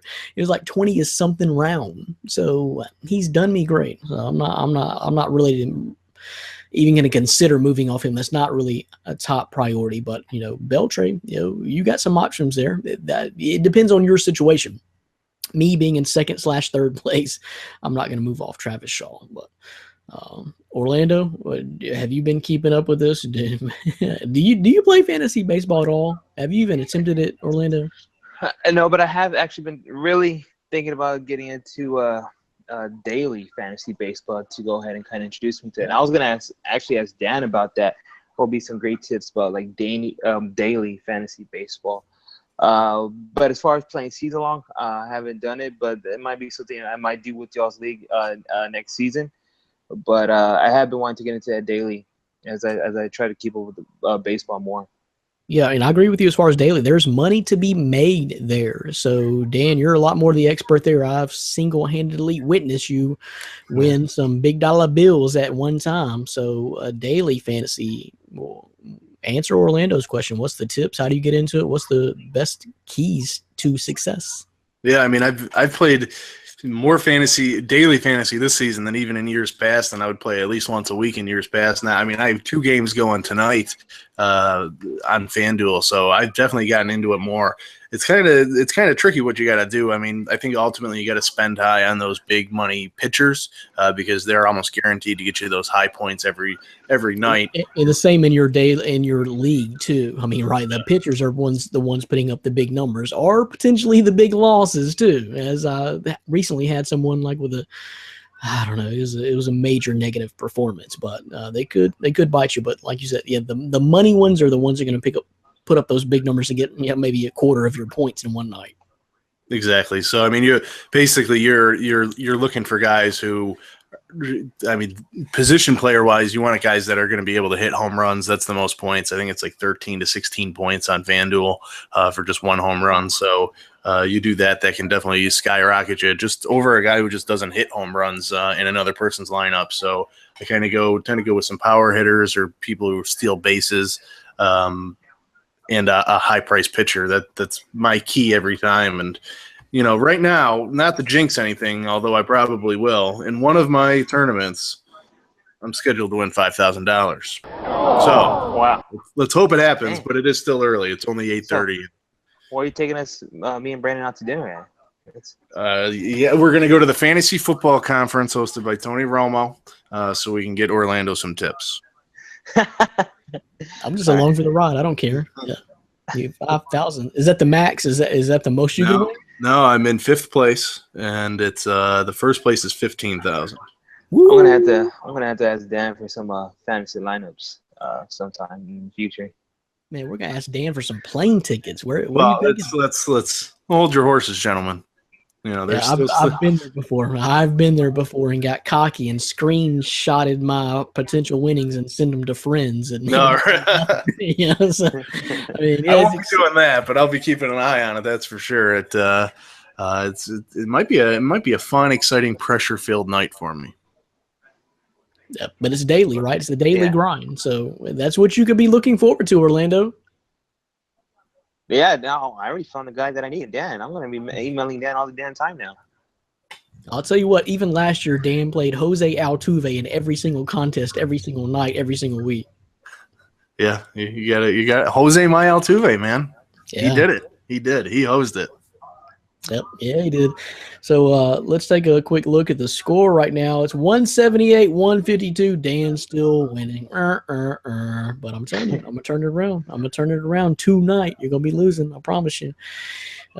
But that's the fantasy baseball questions for this week. Jim Sapinski, Ergath Almora, appreciate the questions. Keep them coming, guys. It's a long season. We still got a lot more to sweat out in this fantasy baseball season. I can tell you that. So, again, like I said before, help me help you. Help me win this championship. If nothing else, Orlando's not a factor here, so help me take out Dan. And then we'll pray for our futures with Orlando over there scheming and plotting for fantasy football. But we'll see what happens. We're going to talk about myfantasysportstalk.com and everything going on the site next.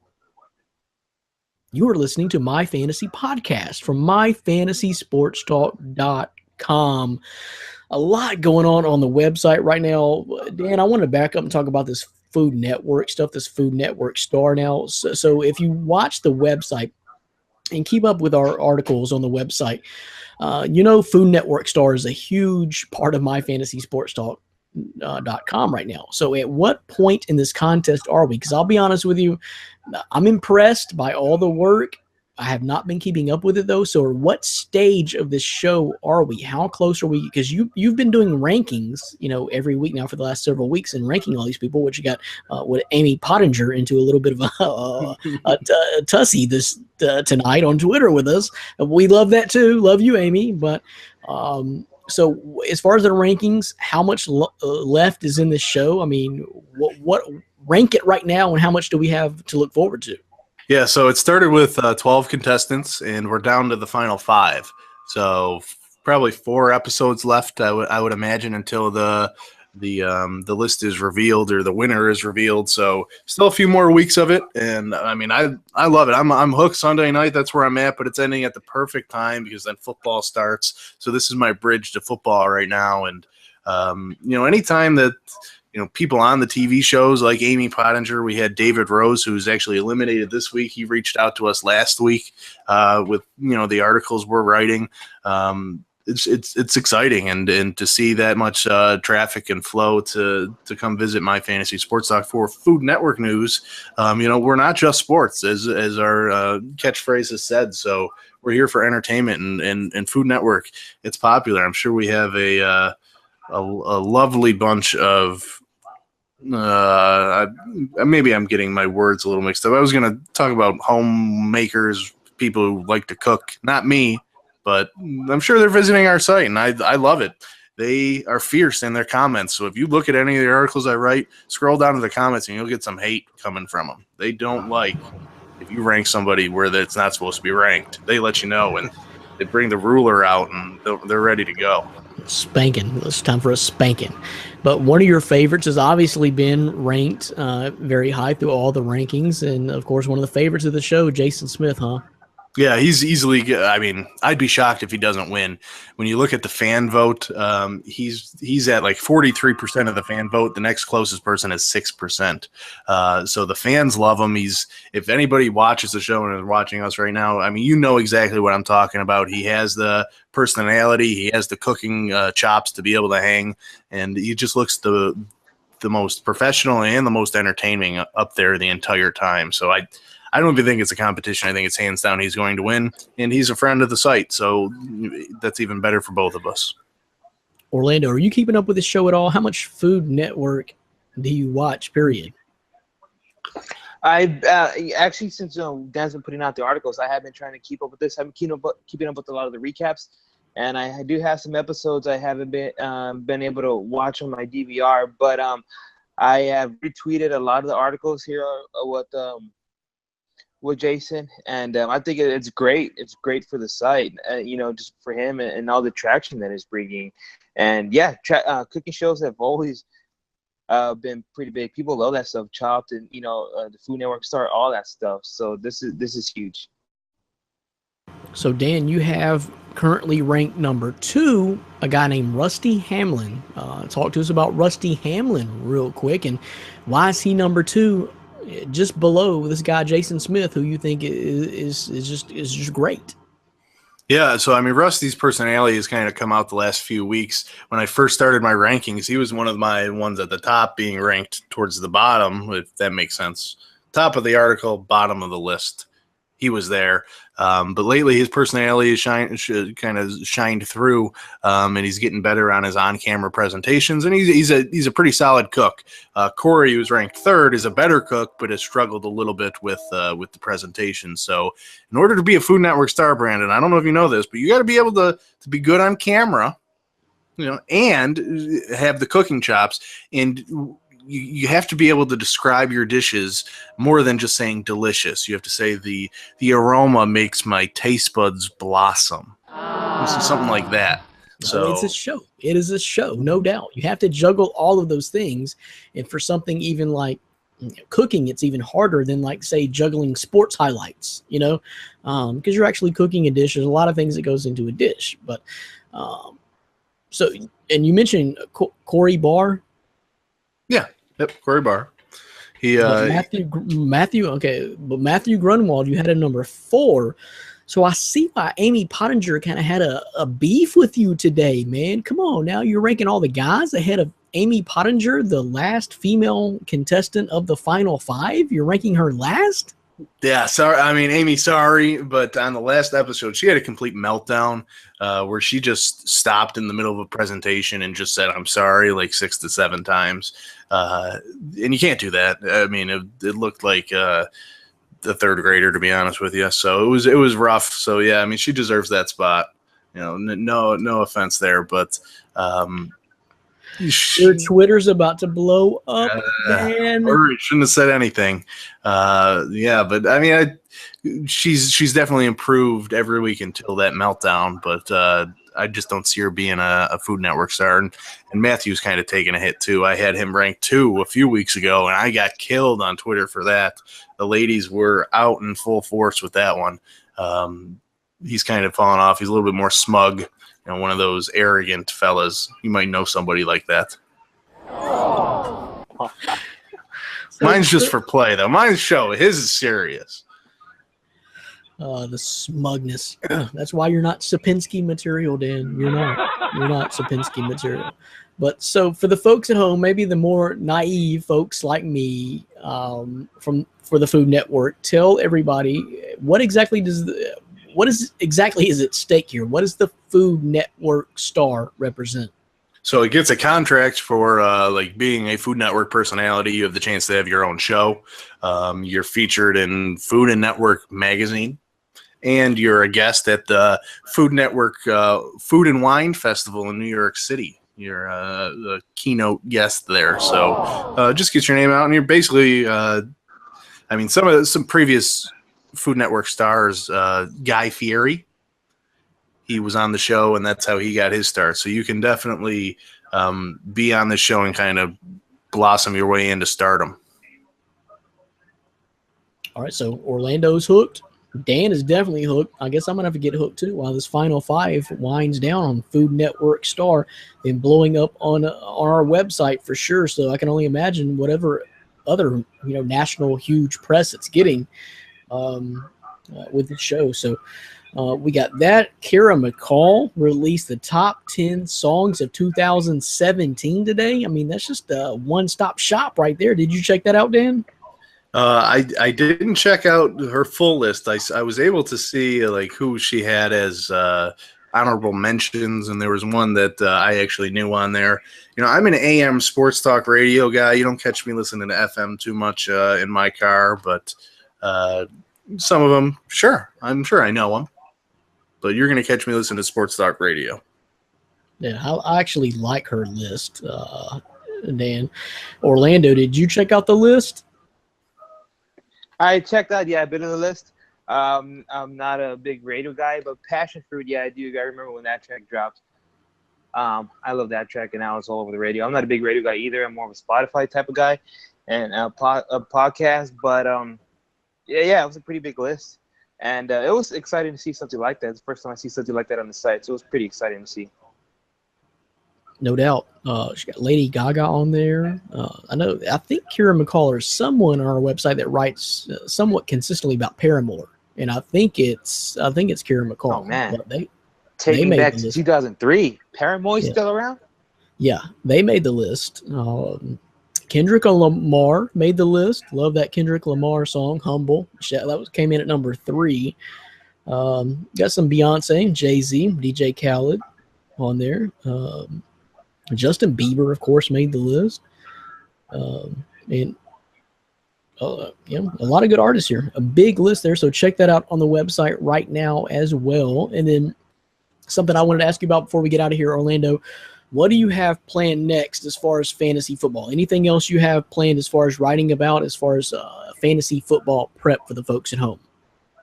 That's currently it right now, and that's something big with the basketball comes out. But fantasy football has really been the main thing.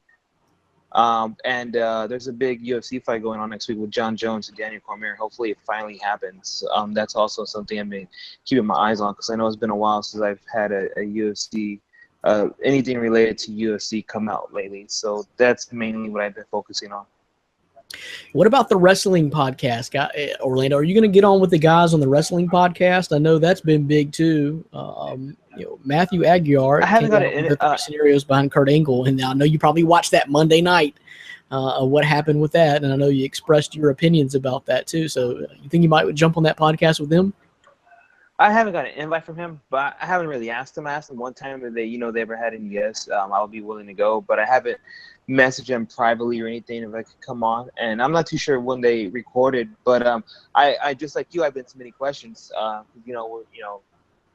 Besides sports and everything I do love a lot of the wrestling, and I actually had someone ask me if we're going to do a SummerSlam piece, being that's one of the the bigger events of the year for them. So that's something we might as a site might also do. But as far as the wrestling podcast, I haven't asked or been asked to come on. Let me just add to this wrestling conversation a little bit, because I actually heard something today, and you guys might be able to confirm it for me. Brock Lesnar is looking to go back to the UFC, and I guess he's a champion right now in the WWE, and he's going to lose his belt at SummerSlam so he can return to the UFC. Is that a possibility? Is that a truth at all? Oh man, I heard that too, but I'm not too sure. I don't know. Well, you know what? I wouldn't doubt it with the circus going on with Conor McGregor and Mayweather, that Dana White would just openly invite a guy like Brock Lesnar back. I mean, that's not hard to see. But at his age, and he hasn't fought in about a good year or two, it's kind of hard to really see that. Especially with the heavyweight division just getting deadlier and crazier. So a guy like Brock Lesnar, I don't know if he's 40 yet or he's near 40, just to walk in and back into the heavyweight division and just take the reins back. That's not easy to do. So I don't see that. I think that's something for his ego that he wants to do, especially with his MMA legacy. I don't think he wants to go out in the notes, being that he was suspended for failed drug test. I imagine as an athlete, he wants to get back in the octagon at least one more time and get another victory. But that's kind of hard to see, especially with the money he's getting from WWE. Well, I think it would be the best thing for WWE. I'm so sick of this Brock Lesnar scenario. Wrestling didn't used to be like this. I understand if you're not a wrestling fan. I don't think Dan keeps up with the wrestling much, but I'm a huge... He did when LeVar Ball was there. Yeah, he did. Yeah, he was tweeting me about that. But anyway, as far as traditional wrestling, yes, I'm a traditional wrestling fan, and I don't understand how you can get away with not having your champion, or at least the belt, represented every single Monday night. Back on Nitro, the belt used to be defended every other Monday night, much less not get to see it every 4 to 5 months. That's ridiculous. A lot of people forgot what the belt even looks like. And Brock Lesnar is not that attraction anymore, folks. He's not. He's not in a wrestling ring. He's almost 40. He's not that attraction anymore. Get the belt off of him. And I heard the same thing, and I hope it's true. I don't mind Brock Lesnar being involved in WWE to come around like these special attraction WrestleMania matches like Undertaker, but I don't want the main belt on him because he's never around. Like Roman Reigns called him out for a couple of weeks ago. You ain't ever around, dog. So, yeah, get the belt off Brock Lesnar. It's so stupid. I'm so done with that. I don't care what he does with MMA. Well, yeah, no, if he does go to MMA, he's going to have to be a lower tier opponent, because if he were to just go into there against a guy like Cain Velasquez or something, it's going to be the same thing that happened a while back. It's going to be a bloody mess. And so it's going to be interesting to see what happens. So that's that. But also, Dan got me thinking about some more WWE news today. Did you guys hear that Shane McMahon was in a helicopter crash today? He survived. Everyone's okay. They landed over water. Apparently, the Coast Guard saved everyone, but Shane McMahon was in a helicopter crash today, sparking the conversation about, is there any kind of fall this guy can't take, Orlando? He's indestructible. His man is Superman. He's literally made out of steel at his age. I mean, you could say, call jumping off a 20-foot cell fake or whatever you want. But him surviving something like this, a lot of people aren't supposed to survive something like this, especially a helicopter going straight into the water. And so, reading the story, it gave me goosebumps, made me shake, because this is, a personality. I don't know him personally, but like a TV personality that I've grown up as a kid watching on TV. So usually when you see someone like that, gone from this world or something horrible happen, it kind of affects you. So, I'm glad he's okay. I know he's one of those good guys. But yeah, I'm glad he's okay. He didn't even break a finger and nothing. It's crazy the fact that he just walked away from this Superman. It happens, Ric Flair walked away from a plane crash back in the day. Somebody like a Stevie Ray Vaughan didn't, which I think he was actually maybe in a helicopter crash. I don't remember if Stevie Ray Vaughan was helicopter or plane crash, but it happens to celebrities all the time. So Shane McMahon escaped it today in a helicopter crash. For whatever reason, he was being watched after, and he's okay, and everyone's okay. So thankful there. But that's big WWE news today as well, that you're hearing here maybe for the first time on My Fantasy Podcast from MyFantasySportsTalk.com.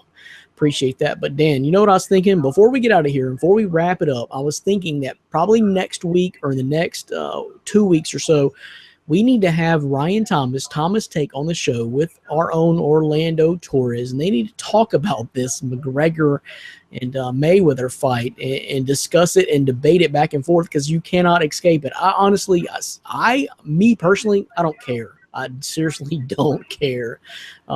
It's such a circus, and the way they went back and forth at each other trying to oversell a fight is a little bit childish and ridiculous, and maybe cross some lines. But I just don't care about the competition itself. But I know there's a lot of fans out there that do, and I think we need Ryan Thomas and Orlando Torres together on the podcast, maybe next week or the next week, or and talk about it and hash it out, and let's just all talk about it, Dan, because it will be huge for the podcast.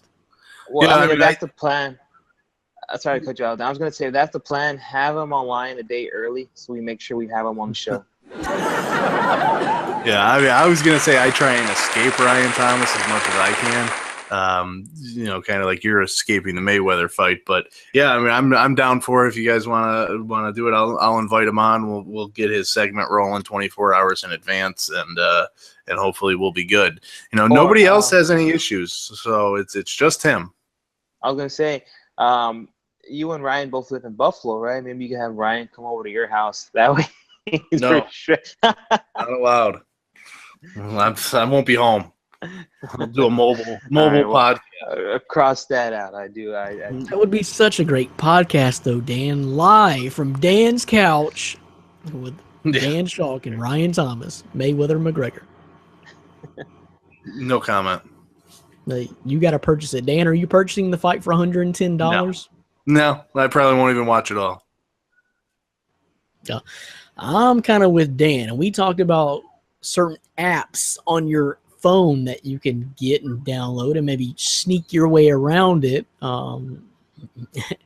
But Orlando, I got a sneaky suspicion you're probably going to be watching this legitimately if you don't buy it yourself or somewhere watching it legitimately. It's going to be a big deal for you, right, Orlando? Not so much a big deal because I could just see through it. It's all about the money. I mean, you're right. It is a circus. It's ridiculous. Who the hell goes on a world tour to promote a fight? I've never seen them where they went on like a 5 or 6 city press conference tour. What? And the rumors that they were both sharing a private jet, and they're all in it for the money. Obviously, yeah. Well, I mean, if Ryan Thomas, if y'all bring him on, it would be great to debate it because it's going to happen. I'm not paying $110 to see it. I think I would have, when you asked me a couple months ago, but just seeing how the way it's playing out, it's a circus, and it hurts my eyes. The stuff they say, as low as they sunk. I wasn't the biggest McGregor fan, but I mean, or the same thing with Mayweather. I respect their craft, but I think they're better. They're better people than what we've seen. Promote kind of the hate towards each other, or whatever they sunk down to. I think it was just embarrassing for both promotions, if you ask me. Yeah, as far as crossing the line, I think they did. So I think they're trying to oversell a fight because it is such a spectacle. But yeah, I mean, Orlando, you probably know about this, and I want to ask your opinion as far as the outcome of the fight. That's all I care about because I think it's going to be so one-sided. What do you see? It's obviously a Mayweather victory, whether by a knockout eventually or another Mayweather decision, right? Yeah, there's going to be a knockout. I'm going to say McGregor's the one going to be knocking out Mayweather because I just think Mayweather's going to stick to his game. I think. Have you seen the training videos recently released, though, in all this? I mean, McGregor's been knocked out in sparring competition where Mayweather looks like he's the fastest man in the world. I mean, well, in the words of Donald Trump, who I'm not a huge supporter of, I'm going to say fake news because there's no actual evidence of McGregor getting knocked out. I mean, there's a bunch of rumors. Obviously, the upper hand is going to Mayweather. I'm just saying if there's going to be someone getting knocked out, I'm going to give the puncher's chance to McGregor, but I'm going to give the victory to Mayweather. I think Mayweather's going to stick to his game. He's going to try to make him look foolish. But if you kind of see McGregor just say, screw it, whatever, he's a little bit younger and just kind of go through it. Of course, he's risking taking a knockout himself. But I think the favor the knockout more towards McGregor, but the win towards Mayweather, if that makes sense. Okay. Oh, I just kind of think it's going to be another.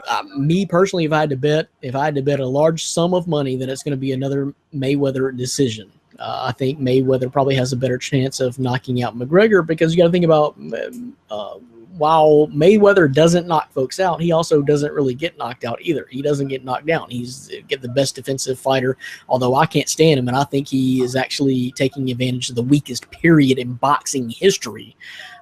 He's so overrated, and he just doesn't get touched. And I don't know about Conor McGregor landing a big blast like that. I think Conor McGregor can take a punch, though, which does make it a little bit more interesting. But ultimately, I think it's just another Mayweather decision, as long as Conor McGregor doesn't get crazy and get caught with one and get knocked out. But yeah, I'm not going to be paying any money for it at all. That's for sure. So let's wrap it up. It's My Fantasy Podcast. Dan, what's going on myfantasysportstalk.com other than everything else we just named? Yeah. The Summer League. Oh, my God. I wanted to talk to you guys about the Summer League so bad because all you Lonzo Ball bandwagon jumpers are just thinking he's the next best thing to Magic Johnson, but whatever. Wait. I'm no bandwagon jumper. I've already been on that train for a long time, so I was the first one. I've also heard comparisons that Lonzo the Great got a Summer League MVP while LeBron doesn't have a normal Michael Jordan. So, I mean, there's that debate. I'm just saying. I honestly think Caleb Swanigan's numbers were more impressive in a Summer League game than Lonzo Ball's. That's just me. Also, before I get hate, I'm just totally saying I don't need. No, go ahead, Orlando. I mean, no one attacking me thinking I'm literally saying Lonzo's going to jump Michael or LeBron. I'm just no. I agree with you. I'm with you there, Orlando. I mean, first Brandon is the triple double lover all regular season, talking about how great triple doubles are, and now Lonzo does them, and he doesn't even care. Andrew Harrison, you got a couple double doubles. Yeah, that was good. Andrew Harrison was getting close to triple doubles in Summer League 2 years ago. Close to triple double. If Russell Westbrook was close to averaging a triple double, would he got the MVP? No, it's the triple double. You were on an all regular season, and now, oh no, triple double don't mean a thing. It's Summer League. He's taking it. Let me tell you, Brandon Ingram is the best young player and was by far the best player on that Summer League team. The other day it was Kuzma. Man, you're no. I said the highest ceiling. I said the best prospect. Brandon, I don't see Ingram as a prospect anymore. He is already 1 year on a NBA roster. He's the guy. He is going to be the guy. I'm saying prospect as far as young rookie coming in. I like Kuzma. Kuzma can fly. Kuzma, he can run the floor. Lonzo is very great and crafty with the ball, passing the ball, but he has a slight frame. He's weak, and I have questions about his shooting ability. I like Dennis Smith Jr. We'll see. Yes, anyway, we will. That was Summer League. You want to be honest? Wayne Selden was more impressive than Lonzo Ball to me. The Memphis Grizzly, baby. What time? Oh, it's nap time. All right. Okay, just making sure. Newbury's got to go down after this. Wayne Selden. Wayne Selden. Okay. All right. Wayne Selden. Dylan Brooks. How about that? We're gonna start drinking on the show towards the end when these things get thrown out here. Yeah. Dylan Brooks. Hey, I like Dylan Brooks, but he's no Lonzo Ball. All right. Okay. I agree. I like Lonzo. I'm just finally sure. I'm glad that he's finally getting some merits and stuff based on his own play, and we're not talking about his dad. It's Lonzo on the court. Lonzo possibly getting Adidas, Nike shoe deals, and it's all about Lonzo. There's going to be big baller brands somewhere in that deal. I'm just telling you, it will. Yeah, well, that will suck, and I will never buy it. Although if it was Adidas, I might. But BBB, no. Sorry. But anyway, Dan, send the folks out with a last message from myfantasysportstalk.com before we wrap up this huge show. Yeah, check out the site. And don't forget, guys, submit your questions to us social media, Facebook, Twitter. If you like the page on Facebook, you can send us a message. It comes right to me. And as you can see, we enjoy if you call us out or make me laugh during the question. Not a problem. You'll get on the show. You definitely will. If you can make me laugh while I read it, you're going to get on. So come on, throw some more shade Orlando's way. It's awfully sunny in San Antonio, so keep throwing it. He likes it. He likes to stay cool. So just submit them to us. All that email, we get email questions every week. So myfantasysportstalk@gmail. So email them, social media, however you want to do it.